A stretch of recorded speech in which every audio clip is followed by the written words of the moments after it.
இன்னைக்கு பார்க்க போற makeup we going to see transfer resistant makeup. Do you know what is transfer resistant? அதாவது ஜெனரலா நம்ம ஒரு மேக்கப் வந்து தொட்டோனா கையில டிரான்ஸ்ஃபர் ஆகாம இருக்கணும். அப்ப எல்லா மேக்கப்புமே தொட்டா கையில வருமா மேம் அப்படின்னா, see for example if you are giving dewy makeup, okay, நல்லா வந்து ஸ்கின் வந்து ஹைட்ரேட்டிங்கான இருக்க மேக்கப்லாம் பாத்தீங்கன்னா தொட்டா கையில வரும்.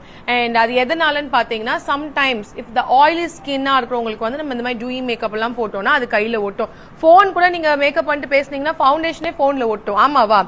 சோ அந்த மாதிரி இல்லாம இருக்கிறதுக்கு தான் நம்ம வந்து இந்த டைப் ஆஃப் ஒரு மேக்கப் பண்றோம். இந்த மேக்கப் அப்ப யாருக்கு ஒர்க் ஆகும் அப்படின்னு பாத்தீங்கன்னா, ஆயிலி ஸ்கின்னா இருக்கவங்களுக்கு தான் இந்த மேக்கப் பேசிக்கா ஒர்க் ஆகும். வை? பிகாஸ் ஸ்கின்னா இருக்கவங்களுக்கு நார்மலா ஒரு மேக்கப் போட்டாவே மேக்கப் நல்லாவே தான் இருக்கும், அவ்வளவு சீக்கிரமா வராது. பட் ஆயிலி ஸ்கின்னா இருக்கவங்களுக்கு சீக்கிரமா மேக்கப் மெல்ட் ஆயிடும் பிகாஸ் ஆஃப் தட் இந்த பிம்பிள், ஆக்னி, ஆக்டிவ் பிம்பிள்ஸ்லாம் இருக்கிறனால மேக்கப் மெல்ட் ஆக ஆரம்பிக்கும். ரொம்ப வருஷத்துக்கு அப்புறம் வேலை பார்த்திருக்கீங்க, டயர்ட் ஆயிட்டீங்களா?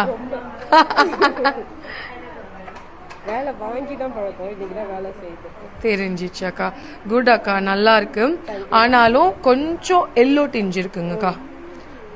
அது அது மைட் பி ஃபவுண்டேஷன் எடுத்தது கொஞ்சம் எல்லோவா இருந்திருக்கலாம். நீங்க கை வச்சீங்களோ அதனால கான்டோர் எல்லாமே சூப்பரா இருக்குக்கா.